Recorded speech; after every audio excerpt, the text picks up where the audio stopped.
ನಿಮ್ಮ ಮನಸ್ಸು ಯಾವಾಗಲೂ ಸಂತೋಷದಲ್ಲಿರಬೇಕಾ? ಗೌತಮ ಬುದ್ಧರ ಕಠಿಣ ಸತ್ಯ.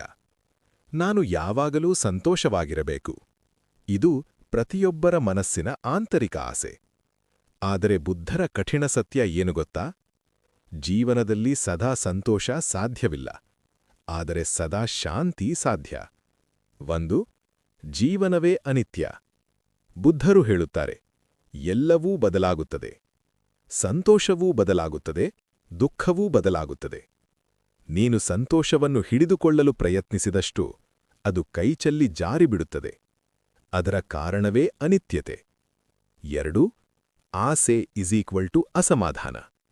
ನಮ್ಮ ಮನಸ್ಸು ಹೇಳುತ್ತದೆ, ನನಗೆ ಹೆಚ್ಚು ಹಣ ಬೇಕು, ನನಗೆ ಎಲ್ಲರೂ ಗೌರವ ಕೊಡಬೇಕು, ನನಗೆ ಯಾವತ್ತೂ ಸಮಸ್ಯೆ ಬರಬಾರದು.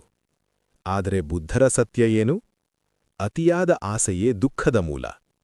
ನಾವು ಜೀವನವನ್ನು ನಿಯಂತ್ರಿಸಲು ಪ್ರಯತ್ನಿಸುತ್ತೇವೆ, ಆದರೆ ಜೀವನ ನಮ್ಮ ಇಚ್ಛೆಯಂತೆ ನಡೆಯುವುದಿಲ್ಲ. ಅಲ್ಲೇ ದುಃಖ ಶುರುವಾಗುತ್ತದೆ. 3.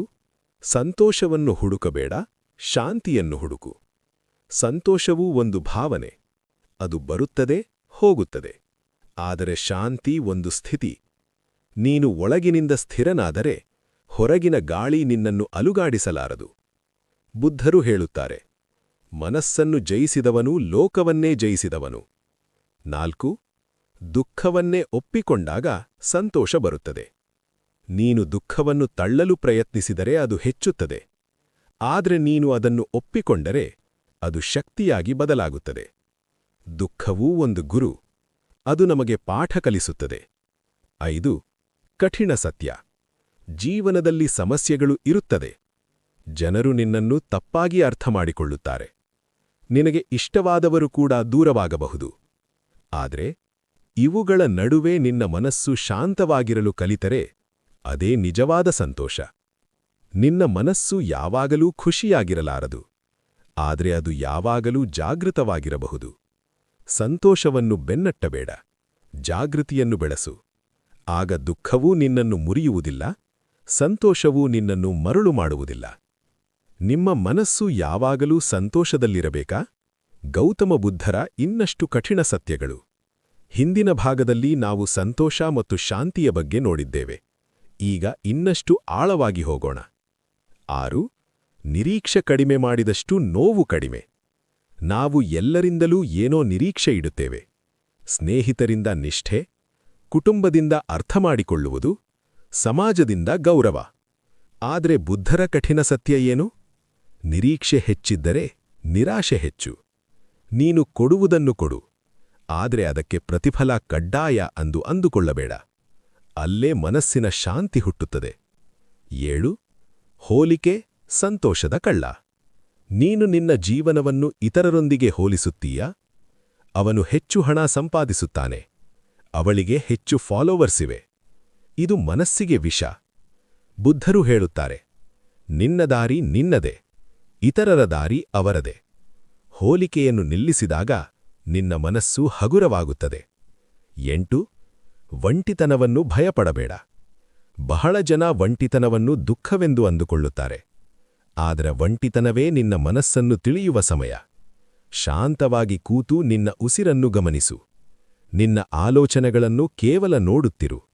ನೀನು ಅರಿತುಕೊಳ್ಳುವೆ, ನೀನು ನಿನ್ನ ಆಲೋಚನೆ ಅಲ್ಲ, ನೀನು ಅವುಗಳ ಸಾಕ್ಷಿ. 9. ಕೋಪವನ್ನು ಹಿಡಿದುಕೊಳ್ಳುವುದು ಬೆಂಕಿಯನ್ನು ಹಿಡಿದುಕೊಳ್ಳುವಂತೆ. ಯಾರಾದರೂ ನಿನ್ನನ್ನು ನೋಯಿಸಿದರೆ ನೀನು ಕೋಪವನ್ನು ಹಿಡಿದುಕೊಳ್ಳುತ್ತೀಯಾ? ಬುದ್ಧರ ಮಾತು, ಕೋಪವನ್ನು ಹಿಡಿದುಕೊಳ್ಳುವುದು ಇತರರನ್ನು ಸುಡಲು ಬೆಂಕಿಯನ್ನು ಹಿಡಿದುಕೊಳ್ಳುವಂತೆ. ಮೊದಲು ಸುಡುವುದು ನೀನೇ. ಕ್ಷಮೆ ಎಂದರೆ ಅವರಿಗಾಗಿಯಲ್ಲ, ಅದು ನಿನ್ನ ಮನಸ್ಸಿನ ಸ್ವಾತಂತ್ರ್ಯಕ್ಕಾಗಿ. 10. ನಿನ್ನ ನಿಯಂತ್ರಣದಲ್ಲಿ ಏನಿದೆ? ಜೀವನದಲ್ಲಿ 2 ವಿಷಯಗಳಿವೆ. ನಿನ್ನ ನಿಯಂತ್ರಣದಲ್ಲಿ ಇರುವವು, ನಿನ್ನ ನಿಯಂತ್ರಣದಲ್ಲಿ ಇಲ್ಲದ ವಿಷಯಗಳು. ಹೆಚ್ಚಿನ ದುಃಖ ಯಾವಿಂದ ಬರುತ್ತದೆ ಗೊತ್ತಾ? ನಿನ್ನ ನಿಯಂತ್ರಣದಲ್ಲಿ ಇಲ್ಲದ ವಿಷಯಗಳನ್ನು ನಿಯಂತ್ರಿಸಲು ಮಾಡಿದ ಪ್ರಯತ್ನದಿಂದ. ಜನರು ಹೇಗೆ ವರ್ತಿಸುತ್ತಾರೆ ಅದು ಅವರ ಸ್ವಭಾವ, ಆದರೆ ನೀನು ಹೇಗೆ ಪ್ರತಿಕ್ರಿಯಿಸುತ್ತೀಯೋ ಅದು ನಿನ್ನ ಆಯ್ಕೆ. 11. ಮನಸ್ಸು ಒಂದು ಕಾಡು ಕುದುರೆ. ನಿಯಂತ್ರಣವಿಲ್ಲದ ಮನಸ್ಸು ಹಳೆಯ ನೆನಪುಗಳಲ್ಲಿ ಅಥವಾ ಭವಿಷ್ಯದ ಭಯಗಳಲ್ಲಿ ಓಡಾಡುತ್ತಿರುತ್ತದೆ. ಅದನ್ನು ಇಂದಿನ ಕ್ಷಣದಲ್ಲಿ ನಿಲ್ಲಿಸು. ಉಸಿರಾಟದ ಮೇಲೆ ಗಮನವನ್ನು ಕೊಡು. ಈ ಕ್ಷಣವನ್ನು ಅನುಭವಿಸು. ಇದು ಸರಳವಾದ ಅಭ್ಯಾಸ, ಆದರೆ ಜೀವನವನ್ನು ಬದಲಾಯಿಸುವ ಶಕ್ತಿ ಇದಕ್ಕಿದೆ. 12. ದುಃಖ ತಪ್ಪಿಸಲು ಅಲ್ಲ, ಅರ್ಥಮಾಡಿಕೊಳ್ಳಲು. ನಾವು ದುಃಖದಿಂದ ಓಡಿ ಹೋಗುತ್ತೇವೆ. ಆದರೆ ಬುದ್ಧರು ಹೇಳುತ್ತಾರೆ, ದುಃಖವನ್ನು ತಿಳಿಯುಕೋ. ದುಃಖವು ಏಕೆ ಬರುತ್ತದೆ? ಅದರ ಮೂಲವೇನು? ಅದನ್ನು ಅರ್ಥಮಾಡಿಕೊಂಡಾಗ ಅದು ನಿಧಾನವಾಗಿ ಕರಗುತ್ತದೆ. ಅಂತಿಮ ಕಠಿಣ ಸತ್ಯ: ಜೀವನ ನ್ಯಾಯಸಮ್ಮತವಾಗಿರಲೇಬೇಕೆಂದಿಲ್ಲ. ಎಲ್ಲರೂ ನಿನ್ನನ್ನು ಅರ್ಥಮಾಡಿಕೊಳ್ಳಲೇಬೇಕೆಂದಿಲ್ಲ. ನಿನ್ನ ಯೋಜನೆಗಳು ಯಶಸ್ವಿಯಾಗಲೇಬೇಕೆಂದಿಲ್ಲ.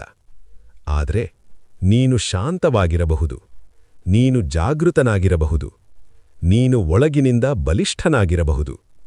ಬುದ್ಧನ ಸಾರ: ಸದಾ ಸಂತೋಷ ಸಾಧ್ಯವಿಲ್ಲ, ಸದಾ ಜಾಗೃತಿ ಸಾಧ್ಯ. ಸದಾ ಖುಷಿ ಹುಡುಕಿದರೆ ನಿರಾಸ ಸಿಗಬಹುದು, ಸದಾ ಶಾಂತಿ ಹುಡುಕಿದರೆ ಸ್ವಾತಂತ್ರ್ಯ ಸಿಗುತ್ತದೆ.